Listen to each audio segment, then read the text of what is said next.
Well, I think it was inevitable, and I've seen this coming for a long time based on the very few times that I actually watched. So listen closely, because inside Montecito's so-called Palace of Dreams, the walls are practically shaking with chaos. Meghan Markle and Prince Harry, forget a fairy tale. What they're living through now is nothing short of a full-on brand disaster. No leadership, no real plan. And if the whispers are true, even the cash flow is drying up. People close to the scene aren't sugarcoating it anymore. They're calling it a mess, plain and simple. What was once sold to us as the perfect fairy tale escape from the royal machine has turned into a slow-motion car crash. And the worst part? Everyone saw it coming except them. And come to you in a second, Lady C. Tom, what do you think financially for Harry and Meghan? As I just said, I think everybody knows they're at best low level. But Meghan and Harry, they still seem blind to the wreckage. Meghan's second season of her passion project with Love Meghan is right around the corner, yet you'd never know it. Netflix isn't lifting a finger, no teasers, no trailers, not even a whisper of promotion. And that's shocking, because if there's one thing Netflix knows how to do, it's drum up buzz, even for the dullest content. But when they go silent, that's not just concerning, it's damning. Insiders are spilling that Netflix has stopped sinking money into anything significant with them. Meghan's inability to organize even the basics has only made things worse. She's built a brand centered entirely on herself, but without a strong structure holding it up, it's collapsing right under her.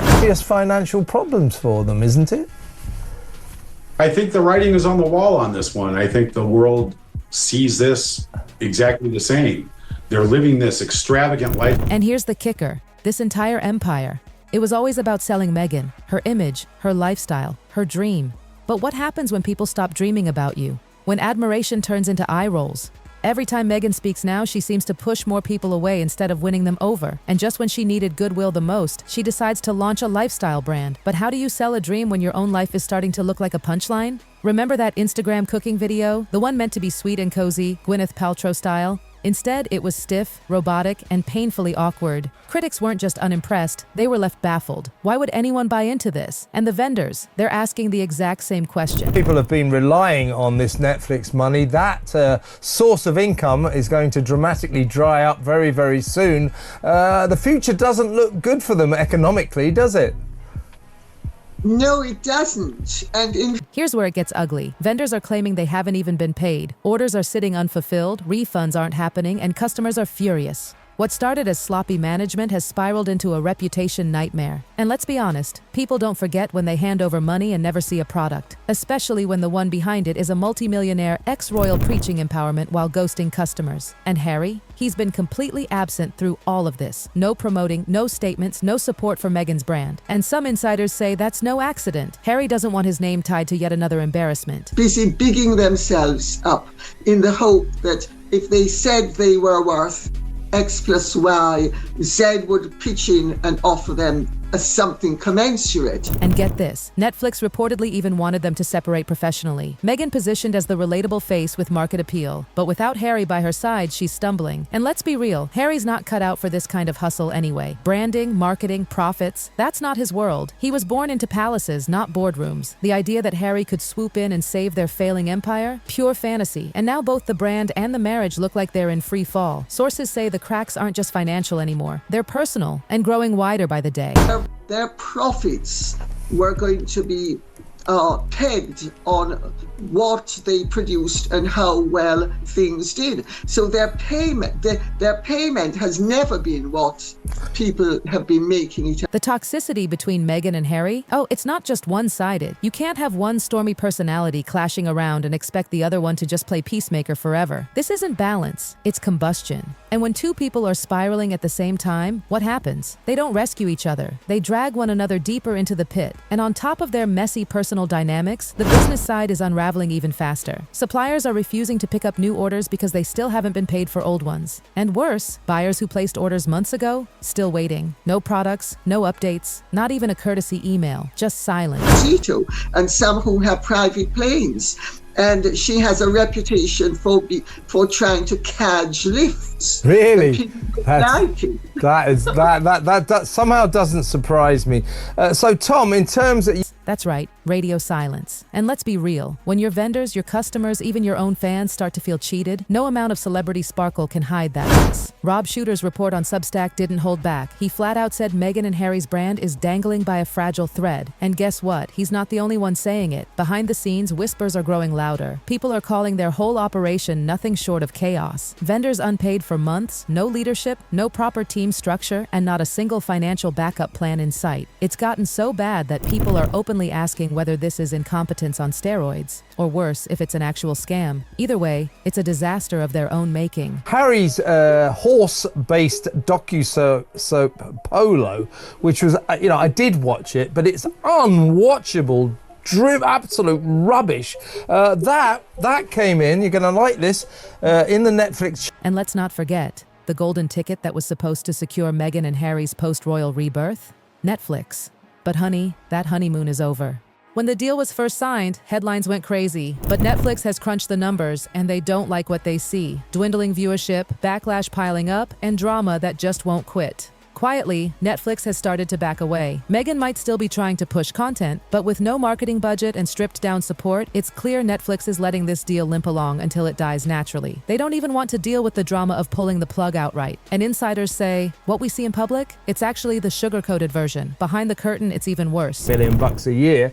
But the problem with these two is they didn't deliver. Netflix looked at the programs they were giving them and said, this is a pile of crap. We don't want it. That's why their deal has gone down the chute.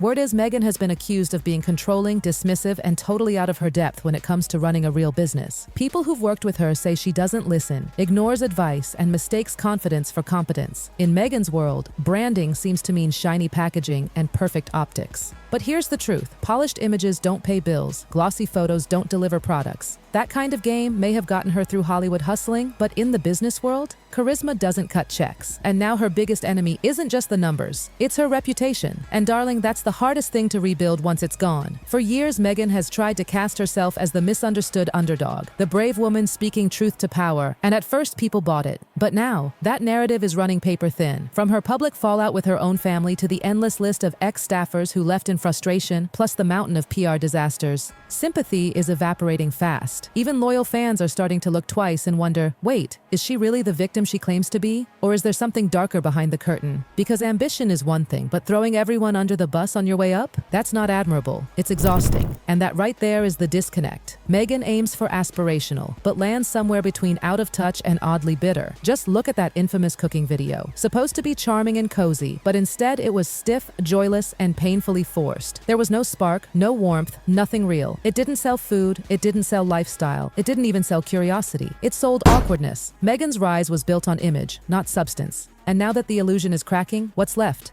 Nothing to hold the empire together. And worse, the stories about unpaid vendors are being matched by claims from everyday buyers. Normal people who placed orders and got nothing in return. No follow-up, no refunds, no accountability.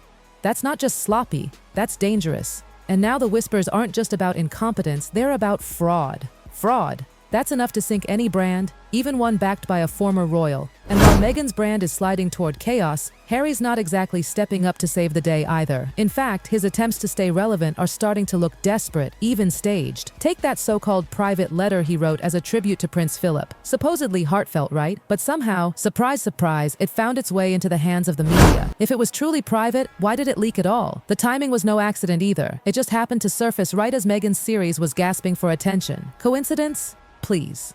Critics are whispering that it looked like nothing more than a stunt, a ploy to stir sympathy and remind the world that Harry still had royal ties. But instead of warming hearts, it backfired spectacularly. People were annoyed, even offended. The idea of giving spiritual guidance of his child to two brothers at war, one of whom has torched his family bridges in public, is laughable. It's not happening. In fact, the reality is brutal. William wants nothing to do with Harry. That bridge isn't just broken, it's burned to ash. And it's not just the explosive interviews or Harry's tell-all book. It comes down to one word: trust. Every time Harry opens his mouth, he lights another match. And William? He's done playing firefighter. Even Hugh Grosvenor, once a close friend to both brothers, is pulling away. He's not risking being being dragged into Harry's chaos. And that tells you everything. If even old friends are stepping back, Harry's isolation isn't just media spin. It's real. Meanwhile, Meghan is fighting her own demons, and the past she tried to bury is bubbling back up. Former staff members, long gagged by NDAs and palace secrecy, are reportedly fuming. Insiders say if those legal walls ever come crashing down, more than 100 people could come forward with their own horror stories. We're not talking about minor workplace gripes. We're talking about claims of outright mistreatment, public humiliation, and bullying. One infamous story still making the rounds describes Meghan screaming at a staffer over an ironing mishap, even throwing fabric back in their face. Charming, isn't it? And this is the same woman trying to build a brand around elegance, grace, and female empowerment. Instead, she's being branded as a nightmare boss. That's not just bad optics, it's poison for a lifestyle brand. Who's going to buy empowerment products from someone accused of belittling the very people around her? And then we get to the part nobody saw coming, the financials. Everyone thinks Meghan and Harry are rolling in money. Netflix deal, Spotify money, book sales. They live like royalty, so surely they're swimming in cash, right? Wrong. Insiders say the truth is far less glamorous. Their cash flow isn't nearly as strong as the image suggests. Sure, they live like royals, but unlike the actual firm, they don't have an endless vault of funds to back them up. Big projects require big funding, but if the whispers are true, Meghan and Harry simply don't have it. That's why vendors aren't being paid. That's why products aren't shipping. This isn't just bad management. It's a full-blown cash crisis. And without a financial safety net, even the basics are crumbling. No war chest, no secret vault of money, just the illusion of wealth. And illusion doesn't pay invoices, so what's left? A fading brand, a fractured marriage, unpaid suppliers, furious fans, and a growing public consensus that Meghan and Harry aren't the fairy tale couple anymore. They're the cautionary tale.